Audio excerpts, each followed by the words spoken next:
I'm Rob Kircher, and this is another edition of our 1905 Cottage Restoration. And as you can tell, I'm outside. I wanted to give you a tour of our garden. And right now, it's about the middle of April.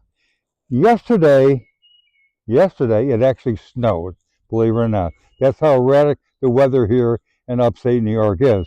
And actually, in the past, it has snowed in May. But I've got my Irish flat cap on today because it's still a little chilly, but I want to give you a tour. So stay with me and I'll show you what's going on in our gardens. You may remember from last year when I built this arbor, and we absolutely love it. And what we did is we planted my favorite plant. It's the Don Juan roses, climbing roses. We bought them from the Amish and they're absolutely amazing. And I was so nervous that I actually wrapped both sides of this thing with garden fabric to shelter from the wind and snow.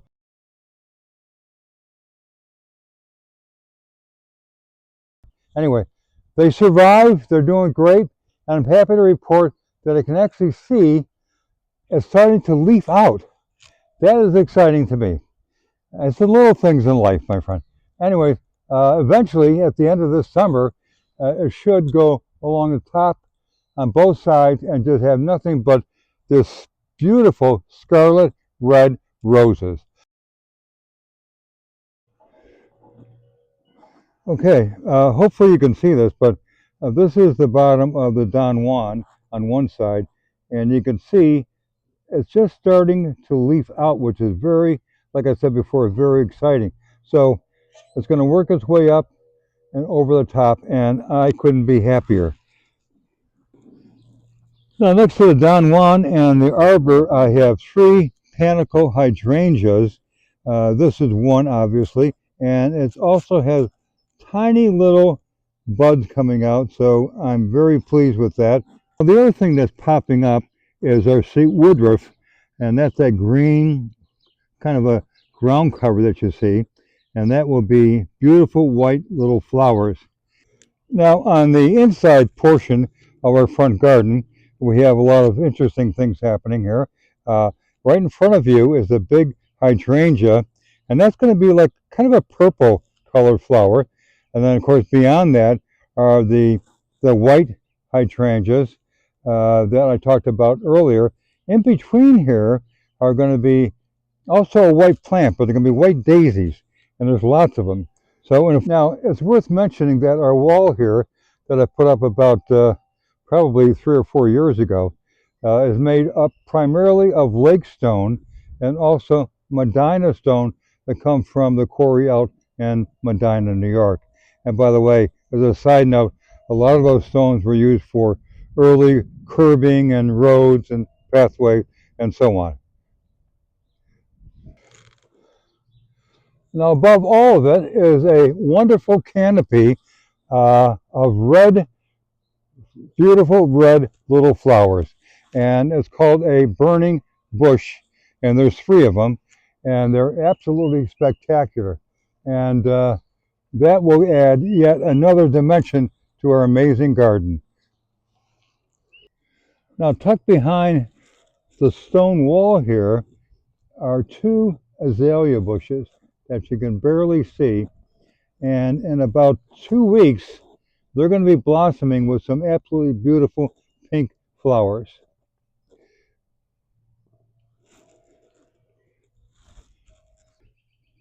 Now, along the main background, if you will, of this garden here is what we refer to as our hosta garden. There's an example of one right there that's just starting to come up, and a few more here. And in another couple of weeks, they'll be leafing up quite nicely. And the only problem we have, and that's what this thing is for, and that's what those little white sacks are for, they're both filled with garlic. And so far, they have been very good at deterring any deer from coming along and eating all of the tops of our hostas and so on. So hopefully, hopefully it happens again this year. Now I've shifted the camera to the back side of our hosta garden and that wall. And what you're seeing now is more azaleas. And these are also a combination of your typical azalea and lollipop azaleas, which have kind of a long lollipop looking flower. And beyond that, there's going to be more hostas and so on. And just to show you, it kind of meanders around over to our garden wall and so on. And now I'm going to take you over to the other part of our garden, so stay with me.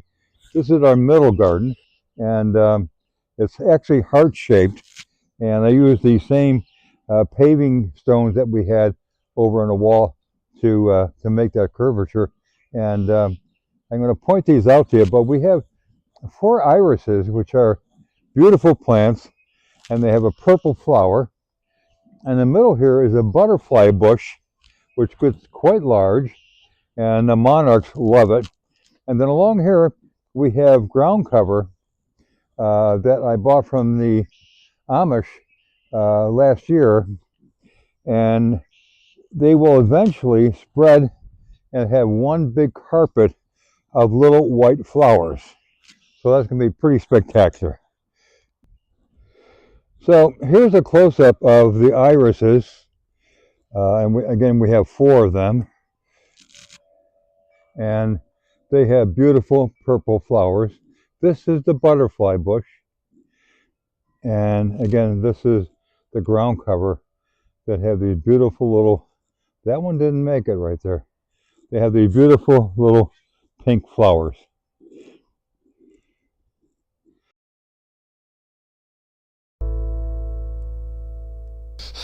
Hello, it's raining, it's partly snowing. It's typical for this time of year in upstate New York, but you know what? Time marches on and we got to continue doing what we're doing, folks. So here we go. I'm Rob Kircher, and welcome to our 1905 Cottage Restoration. And as you know, this is an ongoing series of episodes with my wife Barbara and I restoring our historic old wonderful beauty. Now, in taking a break from the inside, we're turning our attention once again back to the front yard. In the last episode, we built this wonderful arbor. So now we're going to be planting a row of beautiful evergreens along the west side of our property, and we can't wait to do that. So stay with us as we spend time, money, and effort transforming this old cottage into an incredible restoration. Well, the weatherman has predicted that the rain is going to stop shortly, and hopefully it'll be just in time for our landscapers to show up and plant our evergreens. And they did say that they would work in the rain if they had to. So cross your fingers. Let's hope the weatherman is right, and stay tuned, my friends. Well, it's another auspicious morning for us. Thomas Landscaping is here. They're going to be planting a row of evergreen trees for us along our property line here. And then we also have some wonderful lavenders that are going to be rung around the perimeter of the trees, and it's going to look very styling. So stay with us and watch the transformation of our front yard. That looks like the cultivator. Comes another truck. I think that's got the dirt in it because I believe they're going to create a little berm. And one more truck. I think that's the boss man right there. That's Mr. Thomas. So they're starting to lay it out now, and you see the orange lines here.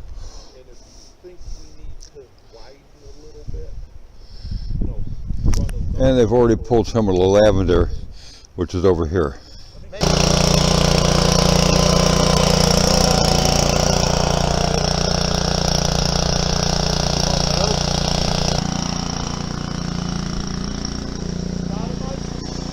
Having fun.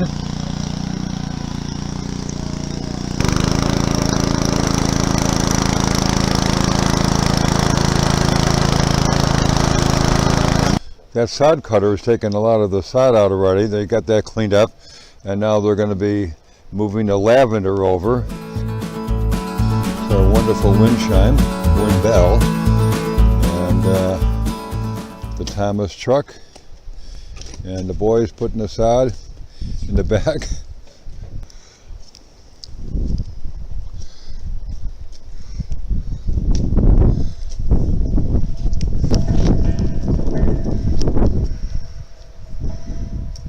Well, it's a little windy out here, but the lake is churning pretty good, and we're about a week away from Christmas, but it's the last week these guys can actually do any planting, so we're excited that they're doing it today. Well, I really like the shape of this. It's kind of a kidney, but it looks really, really good. And we had a pretty heavy rain last night, which softens the dirt, so they're able to edge it quite well. And I think it's going to be pretty styling.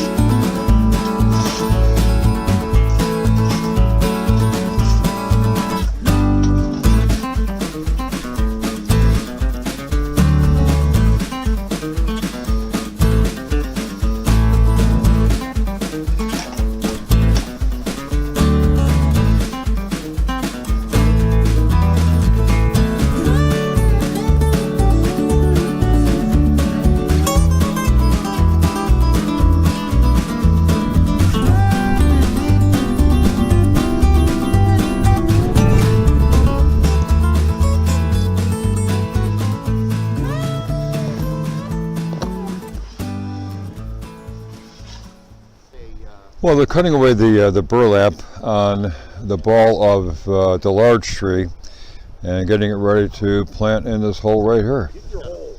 Got a jump that way, and then I think we'll have the tree lined up good for letting it walk right in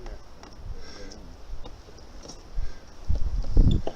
Coming down.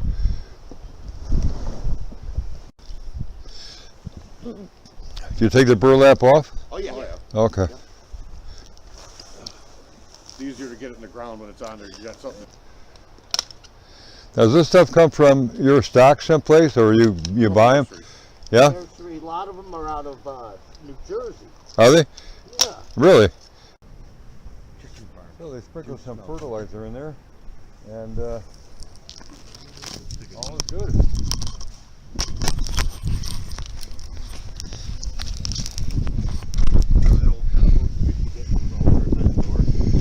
So they sprinkle some fertilizer in, and all is good.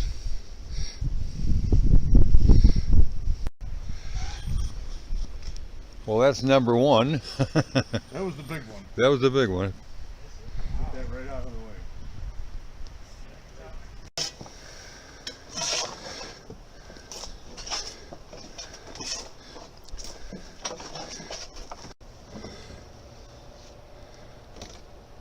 All right, so they're continuing to add dirt and border the lavender over here.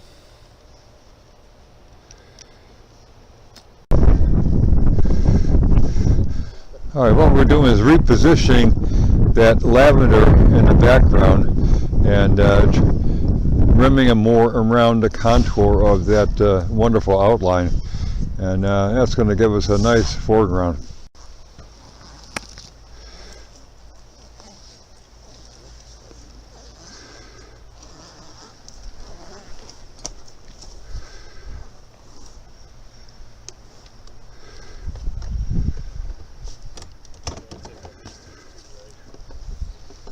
Okay, so they're getting more topsoil out of the back of that truck, and then they're going to fill in over here. So we have a bit of a berm in the foreground here, which would be very nice. You think it's going to be like right here for the big guy?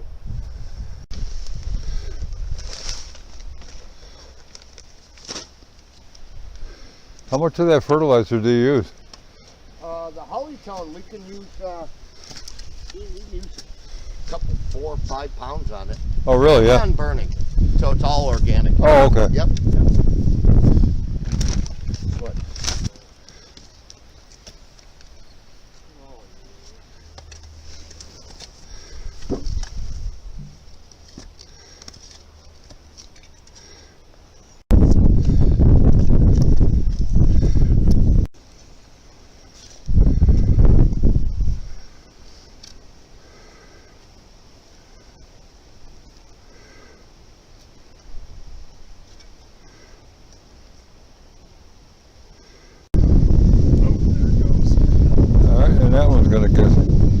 positioned.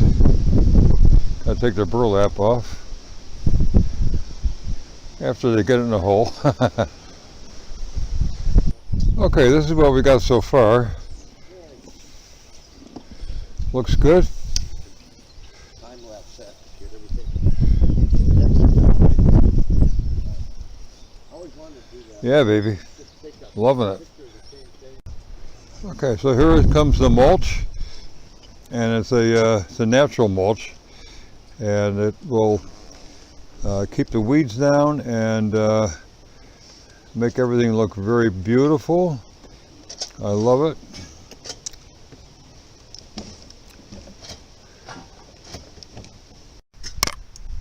Because after nothing, it may change. Yes.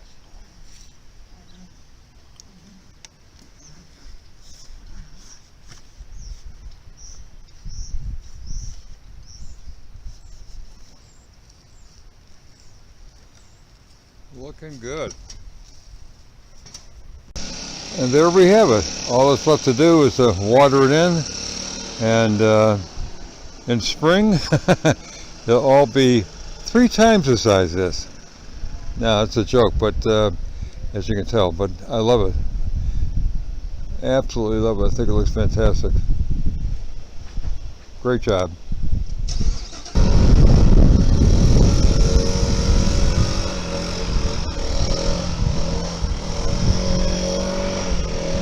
You like Barb? You like it?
Well, the trees look so much different with the green wrapping and the stakes off and the snow gone. And they survived, like I said before. I'm really happy that they look as well as they do. And all we have to do now is wait for the weather to cooperate. Can't get any warmer for another week or two. So I'm going to go in and call it a day because it's freezing out here. So at the moment, all is good in the neighborhood.